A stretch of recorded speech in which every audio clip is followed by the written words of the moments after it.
Bonjour Christelle Garrier-Reboul, bienvenue. Vous êtes donc la présidente de B. Braun France, je le disais, anti-géant mondial de la santé, un groupe allemand fondé en 1839.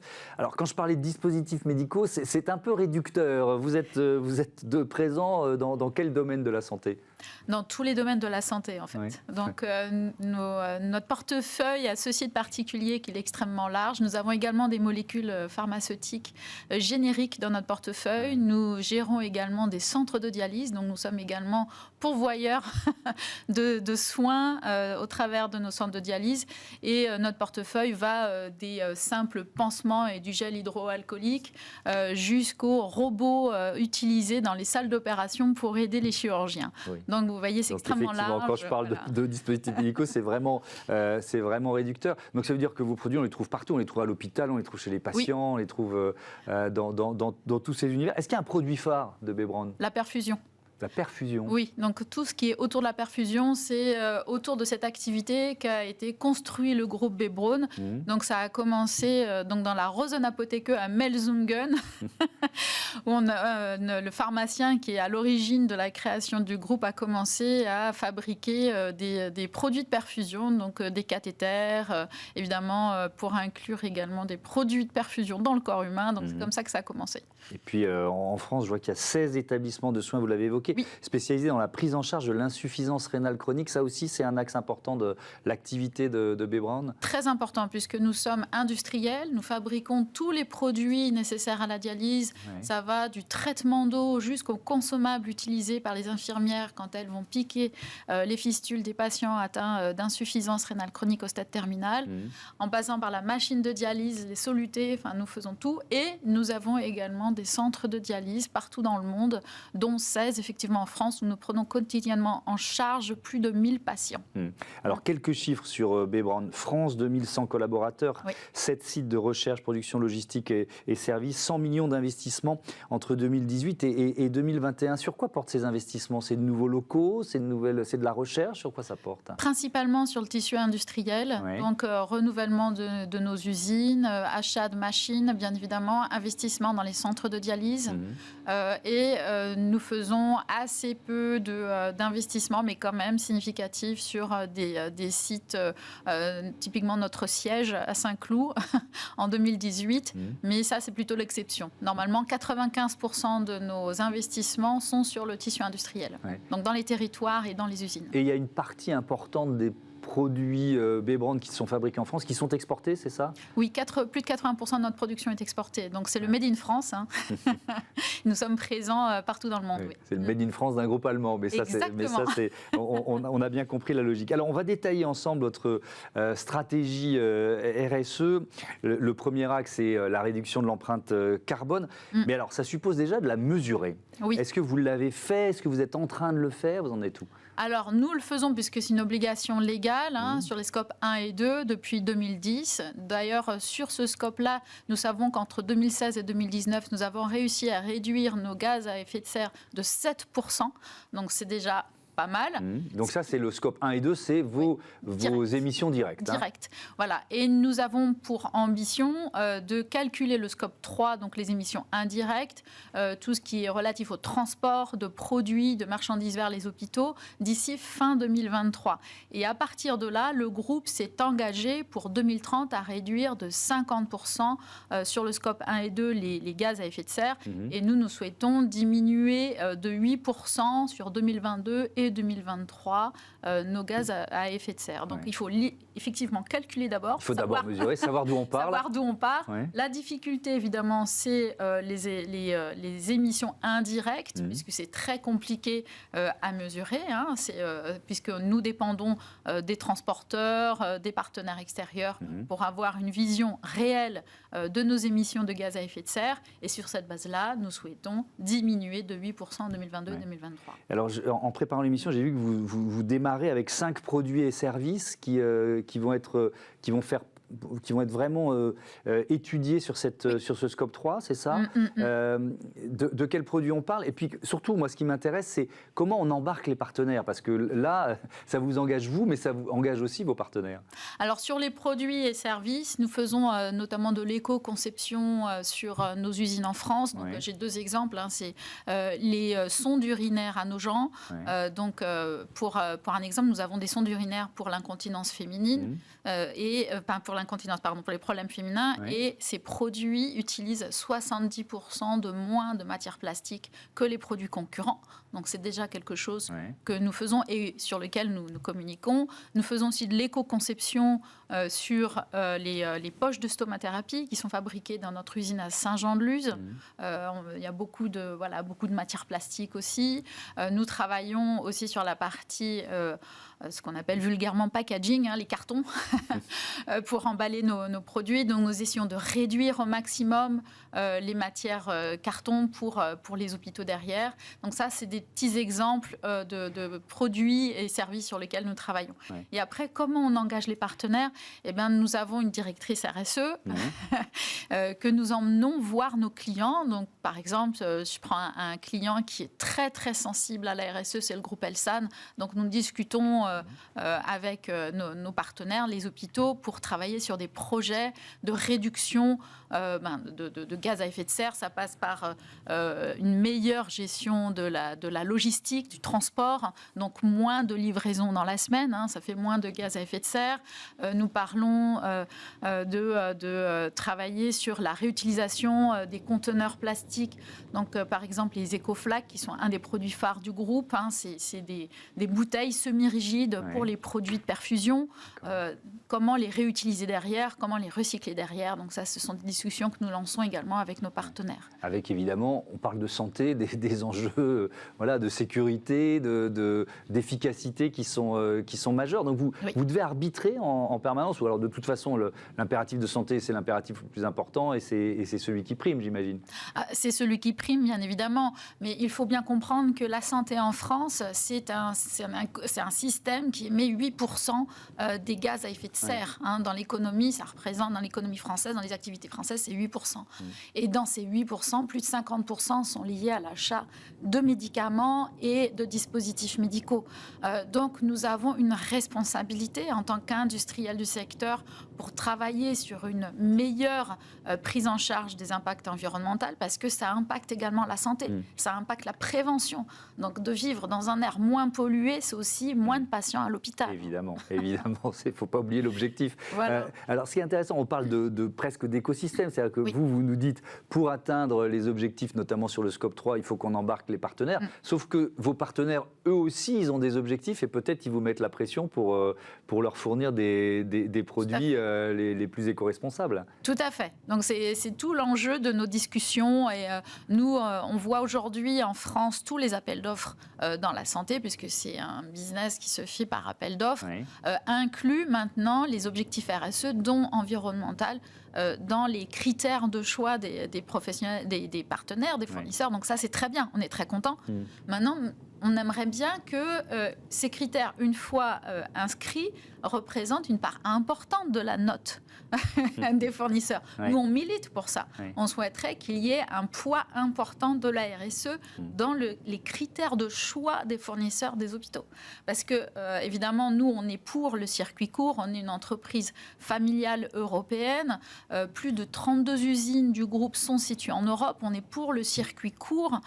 Plus de 75% des produits que B-Braun vend aux hôpitaux français ont une origine européenne. Donc, on n'achète pas nos produits dans d'autres régions du monde avec beaucoup de transport. Donc, nous, on souhaite évidemment que ce critère environnemental soit pris en charge. Donc, et peut-être aussi une sorte, si je vous entends, une sorte de préférence européenne aussi. Oui. C'est un vrai débat qui se pose, notamment pour la voiture électrique. Donc, on pourrait aussi l'appliquer au domaine de la santé, ce débat. En fait, nous, on a ce débat depuis longtemps et on a vu la difficulté pendant la pandémie de ne pas avoir un tissu industriel dans la santé suffisamment fort, suffisamment résilient en France. On a vu les difficultés sécurité d'approvisionnement, notamment des masques. Donc nous militons effectivement pour une souveraineté européenne de la santé qui passe par un renforcement du tissu industriel en Europe. Donc c'est vraiment quelque chose qui est important pour le groupe, effectivement. Alors on est en pleine période de sobriété, d'efficacité énergétique. Le plan de sobriété énergétique, les efforts demandés aux entreprises par le gouvernement, vous y participez comment? Est-ce que, je ne sais pas, vous avez par exemple identifié les machines les plus énergivores qu'il faudrait couper ou en tout cas réduire l'impact en cas de risque de coupure de courant, par exemple? Alors oui, c'est des discussions, c'est une activité que nous lançons, alors indépendamment de la crise énergétique. Ouais. Nous avons une crise énergétique qui se double d'une crise environnementale, donc nous devons absolument faire quelque chose.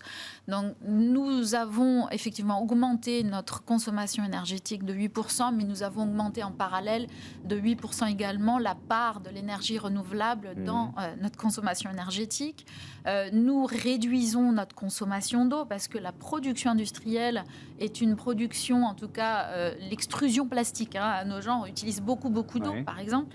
Donc nous diminuons de 23%, nous avons diminué de 23% notre consommation d'eau, nous diminuons de 3% la quantité de déchets émis. Donc tout ça participe de cette politique. Ça, c'est la politique générale, on va dire. Mais là, en cas de crise énergétique, parce que je sais que le gouvernement a demandé à toutes les entreprises de pouvoir y participer, est-ce que vous êtes prêt à baisser votre consommation en cas de crise? Alors oui, évidemment, tout ce qui n'est pas nécessaire à la production de dispositifs médicaux, parce que là, on a, comme vous le disiez tout à l'heure, nous sommes sur la ligne de crête entre l'environnement et la crise énergétique et la santé des patients. Il faut continuer de fournir les produits. Nous ne pouvons pas nous arrêter de produire, parce que si nous arrêtons de produire, les patients ne sont pas traités à l'hôpital. Il faut comprendre que les dispositifs médicaux, ce sont les outils des médecins et des infirmières, donc ils ont besoin de leurs outils. Donc nous préférons arrêter, pourquoi pas, des activités de bureau, mettre tout le monde en télétravail. Nous avons un accord télétravail qui le permet. Nous avons pris la décision de ne chauffer, évidemment de baisser le chauffage dans tout ce qui est bureau, de limiter le chauffage d'un étage sur 2 sur notre siège. Nous sommes en train de verdir notre politique de véhicules, parce que nos commerciaux ont des véhicules, donc nous essayons de pousser pour des véhicules moins consommateurs d'énergie. Donc tout cela, c'est en cours, évidemment. Mais on ne peut pas faire ça tout seul. On a besoin que l'écosystème dans son intégralité joue le jeu. Et notamment que les investissements que nous faisons pour le bien-être des patients, pour le bien-être de la planète et de nos salariés soient pris en considération dans notre vie économique, c'est-à-dire dans les prix des produits que nous vendons aux hôpitaux. Alors, autre pilier de cette stratégie, le S de RSE pour social ou sociétal, vous visez la parité femmes-hommes au poste de direction. Vous donnez ce chiffre de 38% de femmes au poste de direction chez Bebron aujourd'hui. Donc, la parité, est-ce que vous êtes donné un objectif daté, en quelque sorte? C'est pour telle année, et puis surtout, quel levier vous activez pour y arriver? C'est la promotion interne, c'est des recrutements? Comment vous faites? C'est un grand sujet. Oui, vaste sujet. Oui. Alors déjà, je tiens à dire qu'au niveau du comité exécutif, nous sommes à 60% de femmes. Bon, c'est important de le noter. Oui. Et nous souhaitons atteindre, le groupe souhaite atteindre pour 2025 50% de femmes dans les postes de direction. Donc il y a plusieurs leviers effectivement pour y arriver. Le levier principal, c'est tout de même le recrutement interne. Nous souhaitons vraiment identifier en interne des femmes pour atteindre les postes à responsabilité. Évidemment, les recrutements externes jouent également et le sujet vraiment des femmes dans les postes de direction, c'est un sujet important. C'est quand même la moitié de la population mondiale, c'est la moitié des patients, c'est les 3/4 des professionnels de santé. On ne peut pas faire l'impasse d'avoir des femmes dans une entreprise. Est-ce que vous vous êtes parfois senti un peu seule dans les comités de direction? Oui, bien sûr. Oui. Alors, chez Bebron, pas forcément, en tout cas en France, puisqu'en France, on a toujours eu la chance d'avoir un certain nombre de femmes dans les comités de direction. Au niveau international, oui, parfois je me sens un peu seule. Sur les 60 patrons de pays, on est 3, 4. Donc, même s'il y a un fort soutien de ma patronne, puisque j'ai la chance d'avoir une CEO femme, c'est quand même parfois un petit peu difficile. Ouais. Et est-ce que, et puis on va terminer sur ce sujet, quand on est une femme à la tête d'une entreprise, on se sent obligé de promouvoir les femmes? On se sent obligé, pas de les promouvoir, mais de les soutenir en tout cas, de leur ouvrir les possibilités, car souvent les femmes n'osent pas en fait se positionner sur des postes de direction. Et quand une femme ose, c'est qu'elle est ambitieuse, et ça c'est un très gros mot. Ben non, au contraire, quelle qualité. Et moi je préfère promouvoir les meilleurs pour l'entreprise au niveau des postes de direction. Je ne veux pas être injuste de dire c'est une femme donc je la prends. Non. Mais par contre, je souhaite pousser les femmes à se positionner, à oser beaucoup plus. Et maintenant, on est dans un monde où nous avons beaucoup d'entreprises qui ont des accords de télétravail, qui favorisent l'équilibre vie privée, vie professionnelle, ce qui devrait permettre un peu plus d'égalité de traitement entre les hommes et les femmes. Alors vous avez l'ambition d'améliorer la santé globale dans les territoires avec ce programme intitulé « Agir pour la santé globale ». Alors, ça veut dire quoi la santé globale? Parce qu'améliorer notre santé, c'est votre job de toute façon. Oui. Donc quand on parle de santé globale, c'est quoi pour vous? En fait, c'est le concept sous le terme anglais One Health. D'accord. Et c'est la santé humaine, la santé animale et la santé environnementale. Et B-Braun s'inscrit complètement là-dedans. Oui, nous avons une partie vétérinaire dans nos activités. Nous pensons, nous soutenons le principe du juste soin. C'est-à-dire nous soutenons beaucoup la prévention, nous soutenons beaucoup le sport, l'éducation au travers de différentes activités. Nous pensons vraiment que la pérennité de notre société passe par une vision globale de la santé dans sa globalité, dans son intégralité. Et donc ce programme, c'est quoi? Ça suppose une mobilisation des salariés de B-Braun, c'est du mécénat d'entreprise, parfois du mentorat. Comment ça fonctionne? Alors ça fonctionne par évidemment 4 piliers. Nous avons défini 4 piliers. Donc le premier pilier, c'est réduire nos émissions carbone. Le deuxième pilier, c'est d'être un employeur socialement responsable. Le troisième pilier, c'est lancer des projets à fort impact avec nos partenaires. Donc là, on s'oriente vers les fournisseurs et les clients. Ouais. Et enfin, le dernier, c'est améliorer la santé dans les territoires, la santé globale dans les territoires. Ça passe par des activités, pousser le sport, des activités sportives, ça passe par soutenir des associations, ça passe par inclure nos partenaires dans des projets innovants, comme je vous l'ai dit tout à l'heure, de réutilisation des produits, des matières plastiques, par exemple. Et donc vis-à-vis des associations, ce sont des salariés de B-Braun qui donnent de leur temps, c'est ça? Comment Alors, il y a des salariés de B-Braun qui donnent de leur temps. L'entreprise donne également de l'argent à ces associations. Et nous soutenons des activités qui correspondent à tous ces thèmes de santé globale. Alors, il y a plusieurs associations. On ne va pas toutes pouvoir les détailler, mais il y a les Enfants de la Terre, par exemple. Il y a Tout ça avec Flo, c'est Florian Mérien, qui est un sportif de haut niveau, équipe de France de tennis de table en handisport. Et puis, il y a les petits doudous. On va faire un focus sur les petits doudous, parce que ça nous fait raconter 2 histoires de marins. Alors déjà, les petits doudous, c'est quoi le principe de l'association? Alors les petits doudous, c'est une association lancée par Nolwenn Lefebvre, qui est donc une infirmière en Bretagne et qui a lancé cette association en 2012-2013. Nous, on la soutient depuis 2013, où en fait, l'idée, c'était d'accompagner les enfants dans leur parcours à l'hôpital. Donc, ils sont souvent seuls, le contact avec la famille est compliqué, etc. Ça a commencé par avoir des doudous pour les enfants dans les salles de réveil notamment, donc d'où le nom de l'association Les Petits Doudous. Et nous avons soutenu un projet à l'époque sur la création d'une tablette où il y avait un jeu interactif où chaque professionnel de santé était représenté par un avatar et en fait le jeune patient pouvait recréer son propre parcours sur la tablette à l'hôpital pour dédramatiser et limiter l'anxiété. Parce que l'un des gros problèmes avec les enfants à l'hôpital, c'est l'anxiété qui est très forte. Ils se retrouvent loin de leurs parents, de leurs amis, de leur famille. On leur fait des choses, ils ne comprennent pas. Donc l'idée, c'était vraiment de les accompagner. Et cette association, donc pour financer ces tablettes, recycle recycler les fils de cuivre utilisés dans les blocs opératoires. Parce qu'en fait, il y a beaucoup de fils métalliques utilisés dans les blocs opératoires. Et ce recyclage a permis de financer l'activité.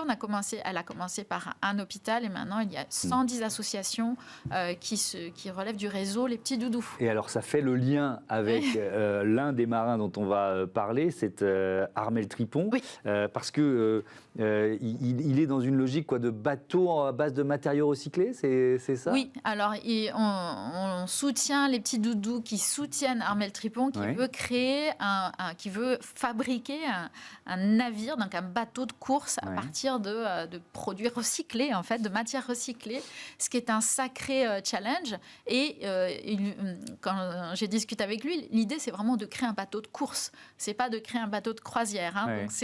Donc c'est quoi, c'est objectif prochain Vendée Globe, c'est ça pour lui? Là, je ne sais pas. Il vous a pas encore. Il fait la route du Rhum là? Là, il fait la route du Rhum, tout à fait, avec les couleurs de l'association Les Petits Doudous. Donc nous les soutenons tous les deux. Et construire un bateau, ça prend un petit peu de temps. Donc la prochaine route du Rhum, je ne vais pas m'avancer pour lui, mais en tout cas, on le soutient pour ça. Alors il y a une autre histoire de marin, celle de Pierre-Louis Atwell, qui est. Alors le titre, c'est Vogue avec un Crohn.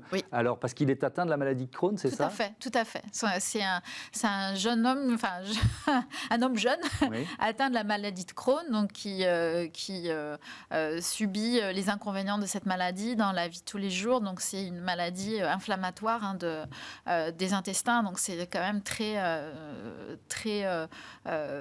embêtant quand on est atteint de cette maladie. Et lui, il a décidé qu'il allait quand même vivre sa passion, et sa passion, c'est d'être marin, donc de naviguer sur toutes les mers du globe malgré sa maladie. Et là, il s'est également lancé dans la route du Rhum, donc chapeau bas.